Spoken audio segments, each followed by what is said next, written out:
A fundamental aim of pre-stressed concrete is to limit tensile stresses and hence flexural cracking in the concrete under working conditions. This figure shown RC beam carries working load as an uniformly distributed load.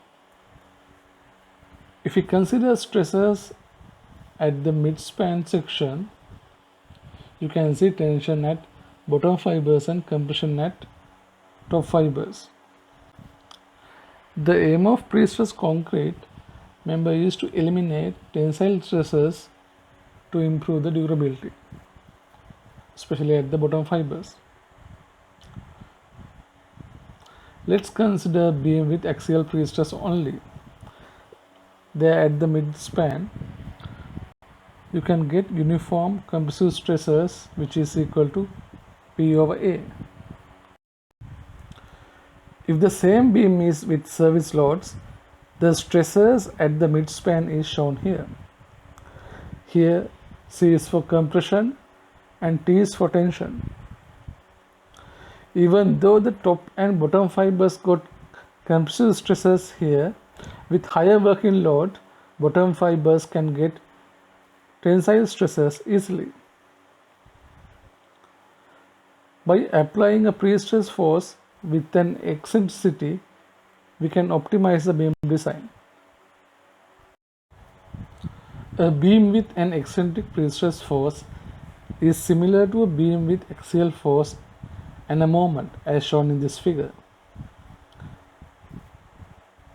That bending moment produces compressive stresses at the bottom fibers and tensile stresses at the top fibers. Here you can see the stresses at the midspan section of a beam with an eccentric pre-stress force. Here top fibers are under tension and bottom fibers are under compression. If you consider the same beam with an eccentric pre-stress force and working load, the stresses at the midspan due to eccentric pre-stress and working load are shown here. It is important to select a suitable pre-stress force and practical and economical eccentricity to get compressive stresses at the both top and bottom fibers of the beam cross section. Then you can confirm the durability of the pre-stress beam. Here you can see the comparison between reinforced concrete beam and pre-stressed concrete beam stresses at the midspan cross section. In pre-stressed concrete beam cross section, both the top and bottom fibers are under compression. Therefore, it is good for beam's durability. Let's move to the analysis of concrete section under working loads. Here section modulus of the top part of the cross section is shown as ZT. It is equal to second moment of area of the cross section divided by YT. YT is the distance between the centroid axis and the top fibers. Similarly, the section modulus of the bottom part is given as ZB. It is equal to I over YB. Here YB is the distance between the bottom fibers and the centroid axis. The key assumptions that we make during the analysis are shown here.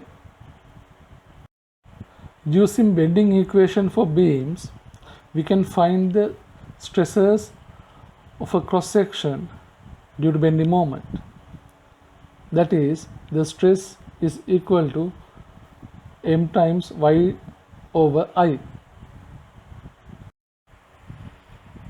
Then the stresses on top fibers and the bottom fibers in a member with eccentric pre-stress force can be written like this. Here m is the moment due to working loads. As mentioned before, a fundamental aim of pre-stressed concrete is to limit tensile stresses and hence flexural cracking in the concrete under working conditions.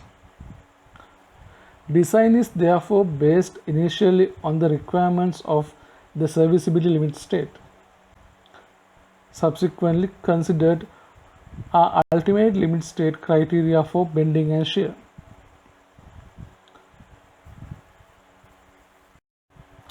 In addition to the concrete stresses under working loads, the deflection must be checked, and attention must also be paid to the construction stage, when the pre-stress force is first applied to the immature concrete.